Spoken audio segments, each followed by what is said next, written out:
اعوذ باللہ من الشیطان الرجیم، بسم اللہ الرحمن الرحیم۔ تمام تعریفیں، تمام حمد و ثنا اللہ کے لیے جو تمام جہانوں کا پالنے والا ہے، وہ پروردگار جو ہر ابتدا کی ابتدا اور ہر انتہا کی انتہا ہے۔ معزز خواتین و حضرات، آج کی اس خوبصورت سی حج ٹرانسمیشن میں میں وقار حیدر زیدی آپ کو خوش آمدید کہتا ہوں، اور میری جانب سے، پوری گرینوچ یونیورسٹی کی جانب سے آپ سب کو آج کا دن، یعنی یہ حج کا دن، بہت بہت مبارک ہو۔ آج وہ دن آ گیا ہے کہ جس کی آرزو لیے کئی دنوں سے حاجی اپنے گھروں میں بیٹھے ہوئے تھے اور انتظار میں تھے کہ وہ دن کب آئے گا کہ جب وہ اپنے اللہ کے گھر کا دیدار کریں گے۔ وہ دن کب آئے گا کہ وہ تصویر جو وہ اپنے کبھی موبائل میں دیکھا کرتے تھے، کبھی اپنے گھر میں تغرے کی شکل میں دیکھا کرتے تھے، آج وہ براہ راست اپنی آنکھوں سے دیکھیں گے۔ تو وہ حاجی اپنے اللہ کے گھر پہنچ چکے ہیں۔ آج کے دن ہم یہ دعا کرتے ہیں کہ اے ہمارے رب، ہمارے جو گناہ ہیں انہیں معاف فرما دے۔ اے پروردگار، ہم جانتے ہیں کہ ہم بہت غلطیاں کر دیتے ہیں، ہم ہر روز ہر موقع پر کہیں نہ کہیں غلطیاں کر دیتے ہیں، ہم کبھی کسی کو ناراض کر دیتے ہیں۔ تو اے پروردگار، آج کے دن کے صدقے ہم سب کو معاف فرما۔ پروردگار، آج کے دن کے صدقے جو مریض ہیں ان سب کو شفا کاملہ و عاجلہ نصیب فرما۔ معزز خواتین و حضرات، آج کا یہ دن یوں تو بہت خاص ہے، اور خاص اس لیے بھی کہ آج ہم جانیں گے کہ حج کی اہمیت کیا ہے، اور ان تمام مسائل پر، ان تمام چیزوں پر ہم بات کریں گے جو کہ ہمارے لیے جاننا بہت ضروری ہے۔ اور یقیناً آج صبح سے ہی آپ سب اپنے رب کے گھر کا دیدار دیکھ رہے ہوں گے ٹیلی ویژن پر، وہ پورے حج کے مناظر آپ کو دکھائے جا رہے ہوں گے، مگر اس کے ساتھ ہی آج ہم نے یہاں علماء کرام کی موجودگی میں یہ سیٹ لگایا ہی اس لیے ہے کہ ہم وہ چیزیں دیکھنے کے ساتھ ساتھ ان چیزوں پر بھی بات کریں جو کہ ہمارے لیے جاننا بہت ضروری ہے۔ ہماری یہ خوش قسمتی ہے کہ آج کے اہم موضوع پر، یعنی حج کے عنوان پر بات کرنے کے لیے ہمارے ساتھ ایک ایسی شخصیت موجود ہے، جب بولتے ہیں تو بہت اچھا بولتے ہیں، اور جتنا خوبصورت دکھتے ہیں اتنی خوبصورت آپ گفتگو بھی فرماتے ہیں۔ یقیناً جو آپ سے ملتا ہے وہ آپ کو ہمیشہ یاد رکھتا ہے اور اچھے لفظوں میں یاد رکھتا ہے، اور میرے خیال میں ہر انسان کی یہ بہت اچھی عادت ہوتی ہے اس انسان کی کہ جس کے جانے کے بعد لوگ اس کا تذکرہ کریں۔ ہمارے ساتھ موجود ہیں علی جناب مولانا مبشر علی زیدی صاحب۔ سر، بہت شکریہ آپ کی آمد کا۔ کیسے آپ، کیسی طبیعت ہے آپ کی؟ الحمدللہ، شکر گزار، محبت۔ اور انہی کے ساتھ ہی تشریف فرما ہے ایک ایسے نعت خواں کے شاید جو گرینوچ یونیورسٹی کے ہمارے طالب علم ہیں، جو فیکلٹی ہے، وہ یہ تو جانتے ہوں گے کہ یہ ان کے اس ادارے کا حصہ ہے، مگر شاید وہ یہ نہیں جانتے ہوں گے کہ یہ ایک بہترین نعت خواں بھی ہیں۔ تو کسی تعارف کے محتاج نہیں ہیں، اور آپ اس وقت ہیڈ ہیں ایڈمیشنز کے اور مارکیٹنگ کے۔ طلحہ رفیق صاحب ہمارے ساتھ موجود ہیں۔ سر، کیسے ہیں آپ، کیسی طبیعت ہے آپ کی؟ الحمدللہ، وقار صاحب آپ کیسے ہیں؟ میں بالکل ٹھیک۔ سب سے پہلے تو آپ دونوں صاحبان کی آمد کا بہت شکریہ، آپ نے ہمارے لیے وقت نکالا۔ میں چاہوں گا کہ ہم اپنے اس پروگرام کا باقاعدہ آغاز تو کر رہے ہیں، مگر ہم گزارش کریں گے طلحہ رفیق صاحب سے کہ سر، اس پروگرام کا آغاز خوبصورت سے ایک کلام کے ساتھ ہو جائے گا۔ کعبے کی رونق، کعبے کا منظر، کعبے کی رونق، کعبے کا منظر، اللہ اکبر، اللہ اکبر، دیکھوں تو دیکھے جاؤں برابر، اللہ اکبر، اللہ اکبر، اللہ اکبر، اللہ اکبر۔ حمد خدا سے تر ہے زبانیں، کانوں میں رس گھولتی ہیں اذانیں،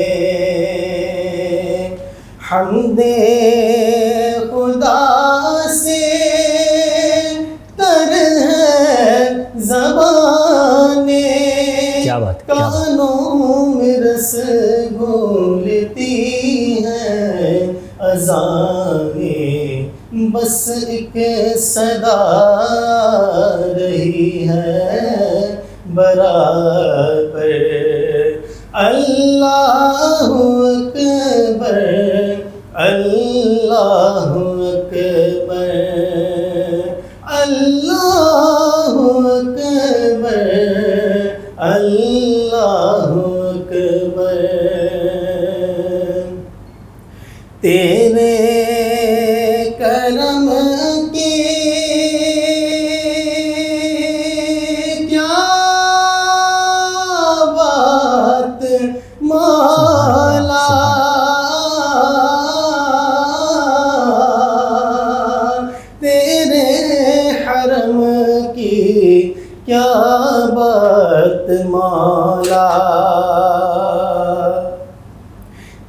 تیرے کرم کی کیا بات مولا، تیرے حرم کی کیا بات مولا، تا عمر کر دے آنا مقدر، اللہ اکبر اللہ اکبر اللہ اکبر اللہ اکبر۔ سبحان اللہ سبحان اللہ، یہ تھے طلعت رفیق صاحب جو انتہائی خوبصورت آواز میں وہ کلام پڑھ رہے تھے جو کہ ہم بچپن سے ہی سنتے آ رہے ہیں، اور اس وقت جب بھی کلام پیش فرما رہے تھے تو ہم سب کی نگاہوں میں، ہم سب کے سامنے وہ منظر آ رہا تھا کہ کس طریقے سے جو ہے وہ حاجی جو وہ اللہ کے گھر کا طواف کر رہے ہوں گے، وہ اذانیں ہوں گی، وہ خانہ کعبہ ہوگا۔ تو سر بہت ہی خوبصورت کلام، بہت ہی خوبصورت آواز میں آپ نے پیش فرمایا۔ میں بڑھوں گا اپنے سوالات کی جانب۔ ہمارے ساتھ موجود ہیں مولانا مبشر علی زادی صاحب۔ قبلہ، حج تھوڑی سی اس کی اہمیت پر روشنی ڈالیے گا۔ اعوذ باللہ من الشیطان الرجیم، بسم اللہ الرحمن الرحیم، الحمدللہ رب العالمین، ثم الصلاۃ والسلام علی رسولہ الکریم وآل بیتہ الطیبین الطاہرین، اما بعد۔ حج ایک شعائر اسلامیہ میں ایک اگر کہا جائے کہ انتہائی اہمیت کی حامل عبادت ہے، جسے بعض احادیث اور روایات میں نماز کے بعد سب سے زیادہ اہمیت حج کو حاصل ہے۔ سبحان اللہ۔ اب اگر ہم اس عبادت پہ غور کریں تو مجھے ایک مقدمہ قائم کر رہا ہوں تاکہ اس کو سمجھنے میں آسانی ہو کہ فلسفہ حج کیا ہے، کیونکہ حج صرف ایک جہت سے ہمارے لیے فائدہ مند نہیں ہے، حج دنیاوی اعتبار سے بھی کئی جہات کو اپنے اندر شامل کیے ہوئے، اور پروردگار عالم چونکہ وہ حکیم مطلق ہے تو وہ کوئی کام فرض نہیں کرتا مگر یہ کہ اس کے اوامر میں، اس کی نواہی میں، یعنی جو وہ حکم دیتا ہے یا جن کاموں سے وہ روکتا ہے، کوئی نہ کوئی حکمت شامل ہوتی ہے، کچھ نہ کچھ مسالے شامل ہوتے ہیں۔ اب اگر غور کیا جائے تو حج کی عظمت اور فلسفے کو جاننے کے لیے کہ آخر اس میں کیا فلسفہ ہے، تو قرآن مجید کی جانب بھی چلتے ہیں تاکہ معلوم ہو کہ پروردگار عالم نے کن منافع کی طرف اشارہ فرمایا۔ تو آپ کو سب کے ناظرین کے اذہان میں یہ آیت موجود ہوگی کہ اِنَّ أَوَّلَ بَيْتٍ وُضِعَ لِلنَّاسِ لَلَّذِي بِبَكَّةَ مُبَارَكًا وَهُدًى لِلْعَالَمِينَ، کہ پہلا گھر ہم نے جو بنایا وہ مکے کی سرزمین میں، جو مبارک بھی ہے اور عالمین کے لیے ہدایت بھی ہے۔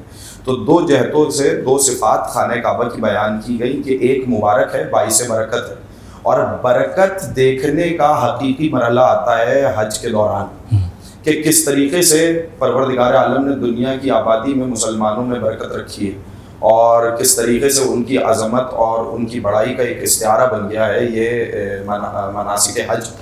اب میں اس کو آسان کروں اور آیت کی طرف واپس آؤں، جس کے لیے میں نے یہ تمہید باندھی تاکہ بات کو سمجھنے میں آسانی ہو جائے۔ حکم دیا پروردگار عالم نے حضرت ابراہیم کو، وَأَذِّن فِي النَّاسِ بِالْحَجِّ، لوگوں کو اذان سب لوگوں کے یہ لفظ کوئی غیر مانوس نہیں ہے، اذان تو 5 وقت سنتے ہیں، تو اس کے بنیادی اگر روٹ ورڈ پہ غور کیا جائے وَأَذِّن فِي النَّاسِ بِالْحَجِّ، یعنی لوگوں کو بلاؤ، حج کی طرف دعوت دو۔ اچھا کس لیے دعوت دی جا رہی ہے؟ اچھا پھر اس میں یہ بتایا گیا کہ حاجی آئیں گے کہاں کہاں سے، دور سے پیادہ روی کے ساتھ بھی آئیں گے، یعنی بغیر سواریوں کے بھی آئیں گے، اور دور دراز علاقوں سے سواریوں پر بھی آئیں گے۔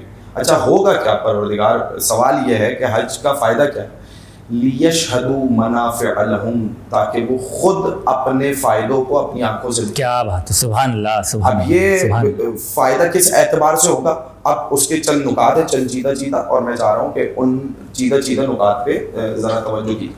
پہلا نکتہ، صرف حج کا عبادی فائدہ نہیں، بلکہ اگر آپ چلیے حج عبادت بھی ہے، حج تربیت امت مسلمہ کا بہترین موقع بھی ہے، حج کا اقتصادی فائدہ بھی ہے، حج کا سیاسی فائدہ بھی ہے، اور حج آپ خود اگر غور کریں تو ہر رنگ، نسل اور مسلک اور دنیا کے ہر گوشے سے مختلف تہذیبوں کے مختلف پھول ایک ہی گلدستے کیا بات ہے، کیا خوبصورت جملہ ہے، کیا بات ہے۔ یہ حج ان تمام پھولوں کو جن کی مختلف مہک ہے، مختلف خوشبو ہے، ایک ہی ساتھ جمع کر رہے ہیں. اور کمال کی اور پرلطف بات تو یہ ہے کہ زبان مختلف ہے، تہذیب مختلف ہے، ثقافت مختلف ہے، فہم مختلف ہے، مگر جب پروردگار عالم نے جمع کیا تو سب نے یک زبان ہو کر کیا کہا؟ لبیک اللہم لبیک. کیا بات ہے، کیا بات. یعنی یہی وہ بنیادی عقیدہ ہے جس پر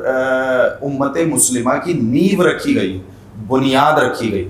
اب میں اس کو تھوڑا سا مزید واضح کرنا چاہوں.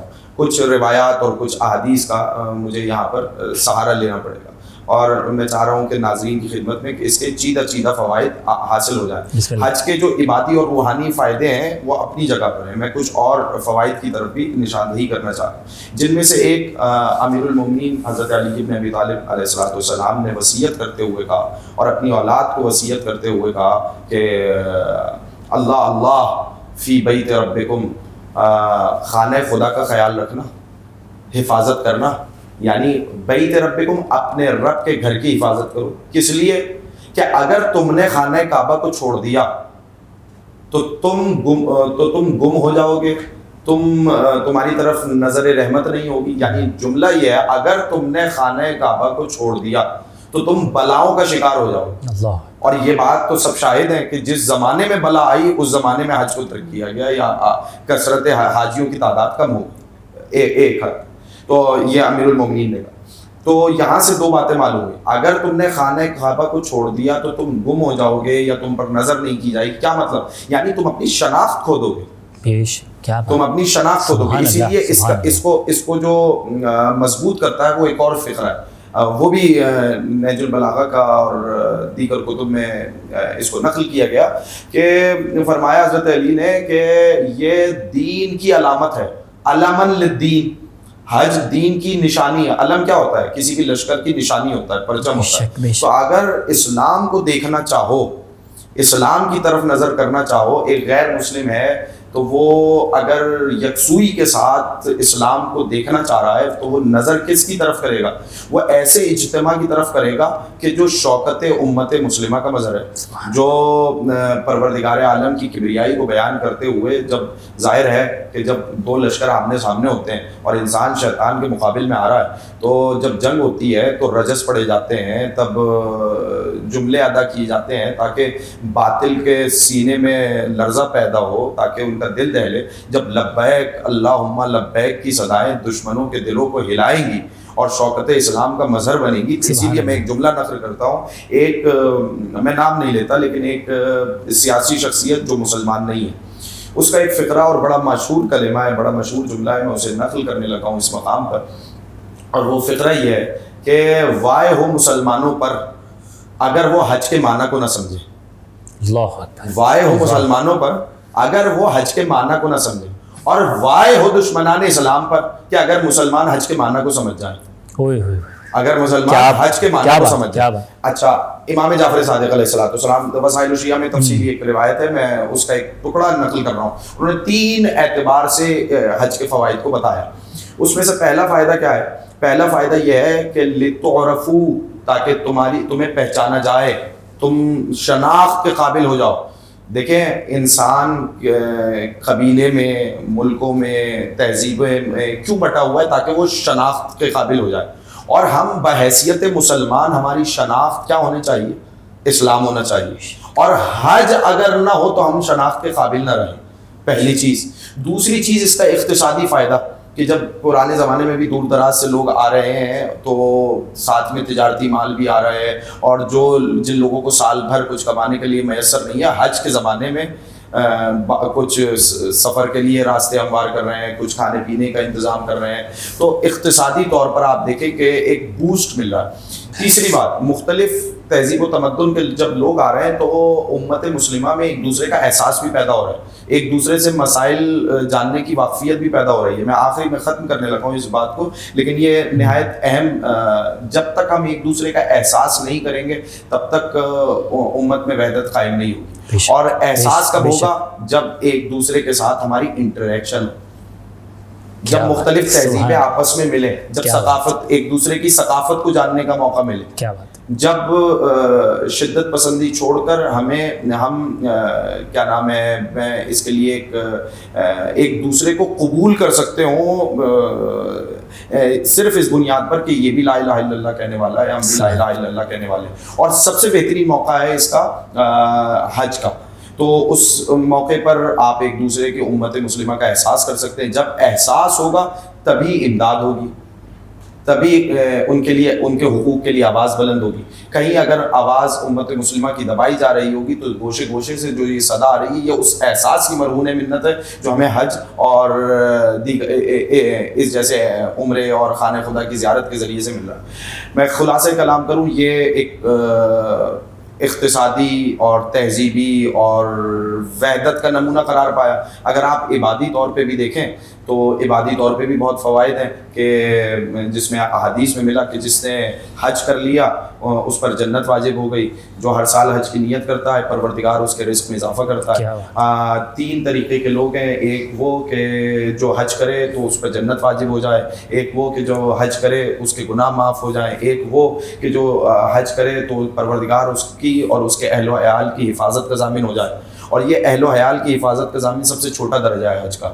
رزق میں بھی اضافہ ہو رہا ہے. تو یہ مختلف فائدے ہیں. اور اگر دینی فائدہ دیکھے جائیں تو خانہ ایک انسان کی تمنا یہ ہوتی ہے کہ خانہ کعبہ کو دیکھے بچپن سے، جیسے کہ ابھی آپ نے تمہید میں بھی اور تعارف میں اس بات کو واضح کیا. اور جب خانہ خدا پہ ایک نظر پڑتی ہے تو ایک لرزہ سامداری ہوتا ہے اور ہم تیار ہو جاتے ہیں قیامت میں اللہ کے روز حاضر ہونے کے لیے.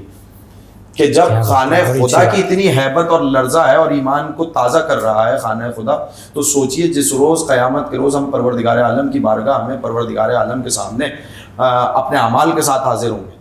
اور تو یہ ہمیں ایک موقع بھی فراہم کرتا ہے کہ ہم اپنے اعمال پہ نظر ثانی کریں اور انہیں بہتر بنائیں، گناہوں سے توبہ کریں اور ان کی طرف لوٹ کے نہ جائیں. ایک دوسرے کا خیال رکھیں. اس میں دوسروں کا خیال بھی ہے، اس میں عبادی پہلو بھی ہے، اس میں تربیت کے پہلو بھی ہیں.